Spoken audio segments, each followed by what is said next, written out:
Let's take a look at setting up your panic button. You'll find the panic button next to the location tab. Panic button is an emergency feature for users to reach out to trusted contacts when they are in need of help. Enabling this feature adds a panic button to the home screen of your Qustodio app for Android.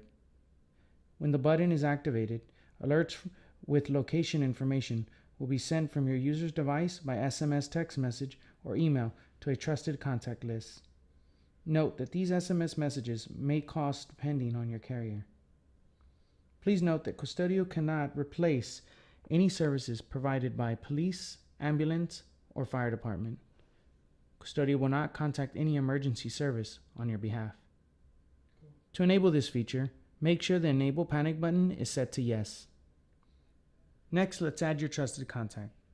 You are a trusted contact. You can also add up to 3 more trusted contacts to the list. When you add a contact as trusted, we will send them a confirmation message by email or SMS. Click on Add a Trusted Contact.